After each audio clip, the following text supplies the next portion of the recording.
उसका नाम विजय दास है। यानी कि अब इस आरोपी की पहचान भी सामने आ चुकी है। विजय दास नाम का यह शख्स जिसकी गिरफ्तारी कर ली गई है। तो विजय दास नाम का यह शख्स हमला करने वाला मुख्य आरोपी दरअसल वो एक रेस्टोरेंट में वेटर का काम करता है। और बहुत अहम जानकारी आपको बता दें कि विजय दास ने अपना अपराध भी स्वीकार कर लिया है। यानी कि उसने पुलिस से यह बता दिया है सैफ अली खान पर हमला करने वाला वही शख्स है। एक रेस्टोरेंट में वेटर का काम करता है विजय दास, और विजय दास ने अपना गुनाह भी कबूल कर लिया है। लेकिन अब आगे इससे पूछताछ जब मुंबई पुलिस करेगी तो वो तमाम सवाल जो आपके दिमाग में इस वक्त चक्कर काट रहे थे, उन तमाम सवालों पर पूर्ण विराम लगेगा और उन तमाम सवालों का जवाब आपको मिलता हुआ नजर आएगा। सैफ अली खान पर हमले से जुड़ी ये बड़ी खबर हम ब्रेक कर रहे हैं। सीधा आपको ग्राउंड पर ले चलेंगे। मेरे साथ प्रगति जुड़ी हुई है। प्रगति, मुख्य आरोपी विजय दास की गिरफ्तारी, यानी कि अब वो तमाम सवाल जिनकी एक बहुत लंबी फहरिस्त थी इस पूरे हमले के पीछे, अब उन सवालों पर पूर्ण विराम लगने वाला है। डिटेल्स बताइए प्रगति। बिल्कुल बिल्कुल वैभव, ये इस वक्त की बड़ी जानकारी दे रहे हैं हम दर्शकों को, और वो पहली तस्वीर भी रिपब्लिक भारत पर दर्शकों को दिखा रहे हैं। देर रात थाने से विजय दास की गिरफ्तारी हुई है। वही शख्स, वही आरोपी जिसने सैफ अली खान पर हमला किया था, उसको आखिरकार पुलिस ने थाने से गिरफ्तार कर लिया है। बताया जा रहा है कि ये शख्स थाने के एक बार में हाउसकीपिंग का काम करता था, और इतना ही नहीं, वो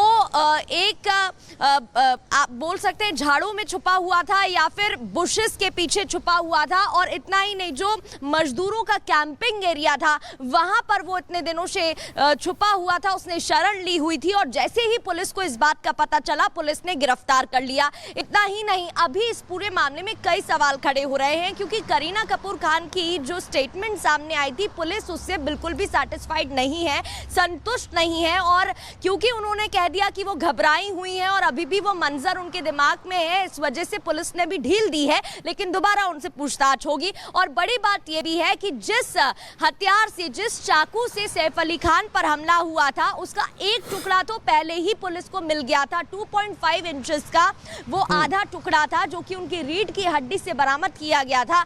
और जो उसका बचा हुआ हिस्सा है वो भी कल पुलिस के हाथ लग चुका है। और आज सैफ अली खान की जो स्टेटमेंट है वो रिकॉर्ड हो सकती है, जिसके बाद एक महत्वपूर्ण कड़ी इस पूरे मामले में सामने आ सकती है। यानी कि प्रगति, दो महत्वपूर्ण कड़ियां, एक तरफ इस शख्स की गिरफ्तारी और दूसरी तरफ आज सैफ अली खान का स्टेटमेंट जो रिकॉर्ड होने वाला है, मुंबई पुलिस करेगी।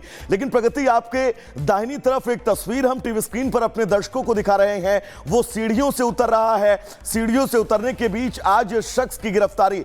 तो क्या इन दोनों तस्वीरों में जो शख्स दिख रहा है वो एक ही है? क्योंकि इससे पहले भी एक शख्स हिरासत में लिया गया था, उससे भी लंबी पूछताछ हो चुकी है। प्रगति। बिल्कुल वैभव, देखिए, जो सोर्स बता रहे हैं उनका कहना तो यही है कि जो आरोपी गिरफ्तार कर लिया गया है, जो शख्स गिरफ्तार कर लिया गया है, वही आरोपी है। क्योंकि इससे पहले भी छत्तीसगढ़ से, दुर्ग से एक संदिग्ध को पकड़ा गया था, उसे डिटेन किया गया था, हिरासत में लिया गया था। लेकिन वहां पर भी कई क्वेश्चन मार्क थे, कई सवाल थे कि वाकई में ये वही शख्स है जिसने सैफ अली खान पर हमला किया था। क्योंकि तस्वीरें तो, कुछ जो सीसीटीवी फुटेज सामने आए थे उसमें तस्वीरें तो मिलती जुलती दिख रही थी, लेकिन वाकई में वो शख्स है, इस बात से पर्दा नहीं उठ पाया था। लेकिन जिस तरीके से अभी सोर्सेस की तरफ से कहा जा रहा है, सूत्रों की तरफ से कहा जा रहा है, और जिस तरीके से लगातार स्टेटमेंट सामने आ रहे हैं, वो तो यही बता रहे हैं कि देर रात थाने से आखिरकार पुलिस के और प्रगति, का बहुत अहम खबर भी हम अपने दर्शकों को लगातार बता रहे हैं कि ये सबसे महत्वपूर्ण है। इस आरोपी ने अपना जुर्म स्वीकार कर लिया है। यानी कि सैफ अली खान पर इसने हमला किया था, इस बात को लेकर इसने पुलिस के सामने हां बोल दी है। यानी कि पुलिस के हाथ की बहुत बड़ी सफलता इस पूरे मामले में। प्रगति।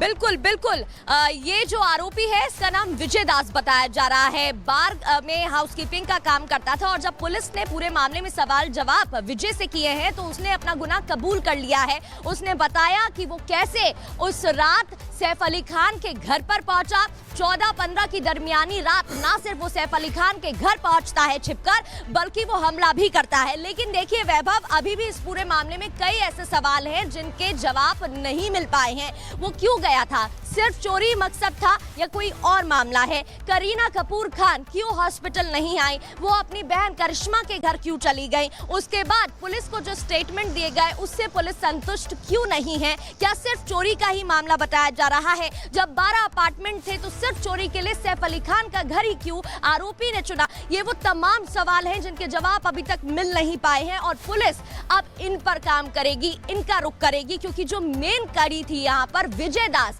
उसको पकड़ लिया गया है और उसने अपना गुनाह भी कबूल कर लिया है। उसने बताया है कि हाँ, वो ही सैफ अली खान के घर पहुंचा था और उसने हमला किया था। प्रगति, लगभग 55 मिनट का वो टाइम फ्रेम और सवालों के घेरे में वो टाइम फ्रेम ही है कि आखिर इस 55 मिनट में हुआ क्या था जब वो सैफ अली खान के घर के अंदर दस्तक देता है और वहां पर लगभग 55 मिनट रुकता है। फिर उसके बाद वो सीढ़ियों से नीचे उतर कर किस रास्ते भागता है, ये भी अपने आप में बहुत अहम सवाल है। लेकिन करीना कपूर और सैफ अली खान की जो मेड है, इन दोनों के बयानों में जो विरोधाभास देखा जा रहा है वो भी कहीं ना कहीं से इस पूरे मामले में बहुत बड़ा संशय खड़ा कर रहा है। प्रगति, बिल्कुल बिल्कुल वैभव, क्योंकि देखिए जो फिलहाल स्टेटमेंट सामने आए हैं, जिस तरीके से पूरी कहानी बताई जा रही है, पोर्ट्रे की जा रही है, उससे तो यही बताया गया है कि सबसे पहले जो मेड वहां पर काम करती है उसने उस शख्स को देखा, वो चिल्लाती है और उसके बाद वो शख्स जिसका नाम विजय बताया जा रहा है वो मेड के हाथ पर हमला कर देता है। वो चीखती है और उसकी आवाज सुनकर सैफ अली खान वहां पर आ जाते हैं, जिसके बाद दोनों के बीच में बहस होती है और उसके बाद जो आरोपी है वो हमला करना शुरू कर देता है। अब हमला सिर्फ ऐसे ही नहीं किया गया, एक बार नहीं, 2 बार नहीं, 6 बार स्टेपिंग की जाती है, 6 बार मारा जाता है और वो भी इतनी बुरी तरीके से कि उनके गले में और रीढ़ की हड्डी में गंभीर रूप से चोटें आती हैं, वो जख्मी हो जाते हैं। अब कार का इस्तेमाल यहाँ पर क्यों नहीं किया